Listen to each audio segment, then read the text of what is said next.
We're about to go via Zoom to Canberra, I think it is, to catch up with the CEO of COSBOA.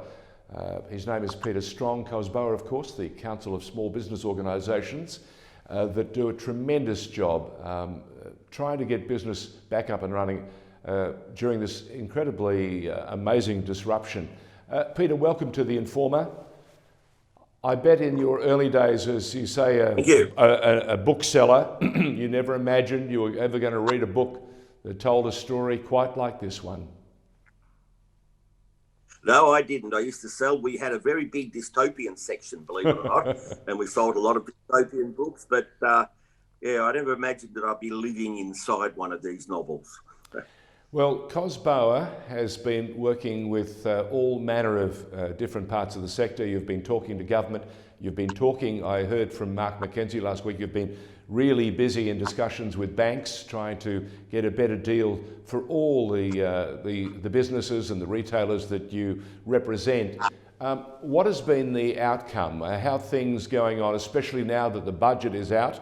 And we're all getting a reasonable look at what the government is doing or what opportunities are being availed by the decisions made by the government. What do you make of it now 24 hours on? Oh, well, number one, it's a very good budget. What I make of it, it's a good question, is what we saw first up from the government, and it was a very good announcement around JobKeeper, JobSeeker, the home support, etc. And that was about treading water, because none of us, as you just said, none of us have been through this before. So let's make, the government made sure employees were kept together, the economy kept going, but we needed to find out what was actually happening. Watching other countries, looking at the states and how they've responded. So this next step, this budget, we see as building the foundation now. So we've got a lot of information. Let's build a foundation that we can move forward on. And then it's only 7 months or 6 months away is the next budget. So this is part of that sort of process. Is the next budget is where we go through the next 6 months, work out what's really working, what needs a bit of fine tuning, maybe what needs changing, and the next budget will continue on with what we need to do to get back to where we want to be. So I see this as part of the journey. There's very good announcements. I mean, there's so much money going out there. The big thing we want to look at now is how do we get small businesses involved in this? Big business will work it out, but small businesses down there in communities all across Australia, and we need to get out to them and let them know what the good, the bad and the indifferent are about these announcements. We'll do it through our industry associations, but we'll also do it, I think, through some local process as well, whether it's local government or whatever. We need to get to the small business people and help them understand what these provisions are. Now, as a small business person yourself, you know the journey. You have all those fixed business costs that take an enormous responsibility out of each and every week in business. You have to meet certain targets, and you have to meet them whether you're open or closed. And this has been a forced closure for a great many businesses, especially in Victoria. The challenge there has been immense. What are you saying, or what are you hearing from landlords who, again, have their responsibilities, have their commitments, but are they budging? Are you seeing a new discussion being run by them? And are they coming to the party and meeting you? So sort of, is there a common ground that you've been finding between landlords, retailers and the small business owners that you've very much involved with? Yeah, and it's a really mixed message. I suppose that's not even a surprise. It's a mixed message. But thank you for bringing this up. This is the big issue that we're confronting, probably more so in the future. But right now, we are talking to landlords, and we've all got this problem. And if I can explain it from a landlord's point of view, potentially, and from the banks. So commercial premises, the rent, the valuation of that premises is based upon the rent you can get. So if I can get, as an example, $500 a square metre a year for a premises, that may mean that it's valued at $5 million, right? That's just using easy figures. Now, if that's based upon $500 rent, if I can't get that anymore, then the value of the property drops. So if I can get 250, the value of the property is halved. That's the way it works. So at the moment, you've got, particularly in hospitality, people who built a business plan around 50 patrons on average using their restaurant or cafe or whatever. And now they can only have 20 or 25 people in. So the business plan changes enormously.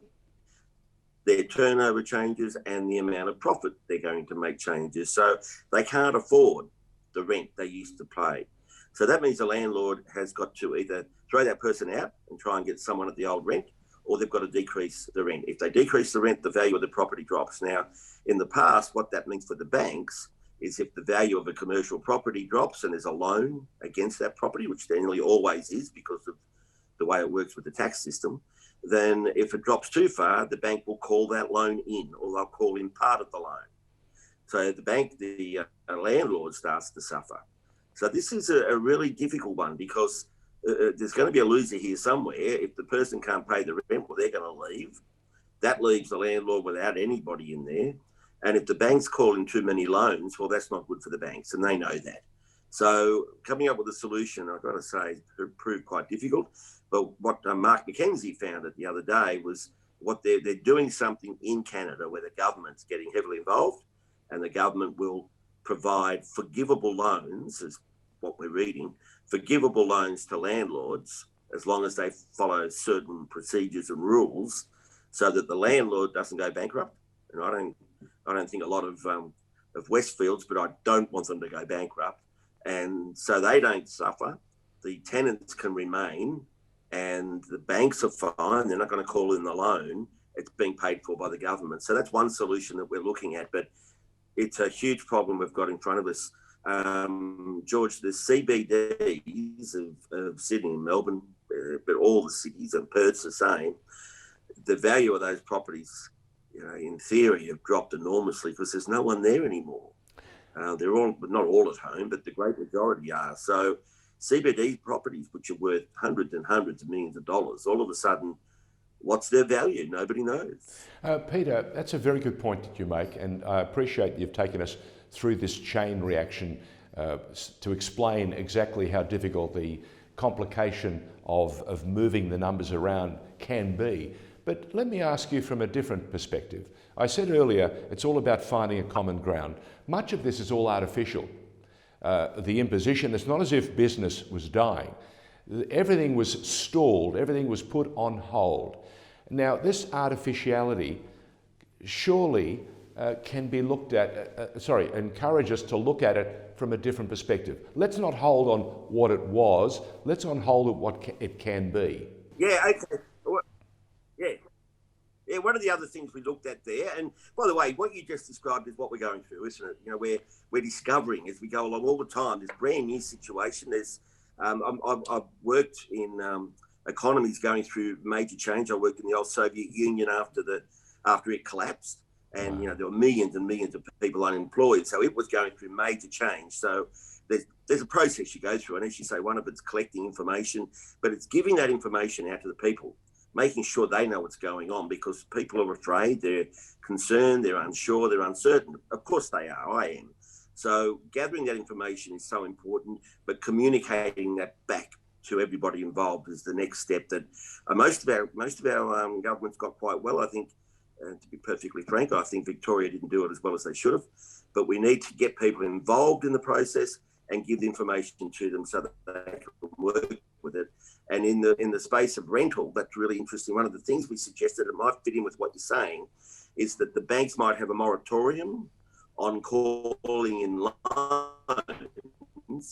for the next 2 years as things recover. Now, if things don't recover, then they've got to revisit that. But we're looking, if there is a vaccine and things look okay, but you have a moratorium. So you say, okay, we're not going to call loans in if the value drops. So it's saying to the landlords, you can get less rent. We're not going to punish you, because what we want to see is the value of the properties go back up again once we get through this situation. So I think what you're saying, spot on. We've got to keep talking to each other in a really productive and open way to make sure it works. And your earlier question about the landlords, and I said it was patchy. Some of the big landlords are doing really well. They're really, really consulting. A couple of them aren't. And down at the smaller level, most of the mums and dad landlords are doing the best they can, and some, as always, there's some that aren't good people. But in the main, people are trying to get through this. And what you just said is we've got to keep doing it. I don't know if Mark McKenzie mentioned to you in the last program that we have a meeting every week of our members. We've been doing that since February. And every week we have a meeting of members. That's extraordinary to think we do that. And they keep turning up in droves. We have ministers turn up. We have senior public servants come along. And we keep swapping information because we're still in this world of the unknown. And the members just really enjoy hearing from each other.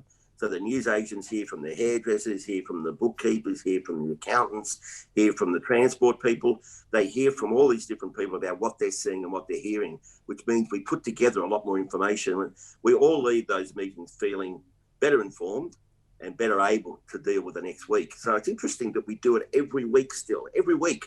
Quite an extraordinary thing, but a necessary thing. The landlords have got to keep doing it with their tenants. I hear you loud and clear, and that dialogue is all important. Peter Strong, thank you very much for giving us an insight into just how much work is going on behind the scenes to try and provide a positive outcome for all those businesses involved, whether it be retail or whether it be small business. Peter Strong, thank you very much, and have a great week. And if there is a breakthrough, please let us know. We will. Thank you. Thank you, Peter.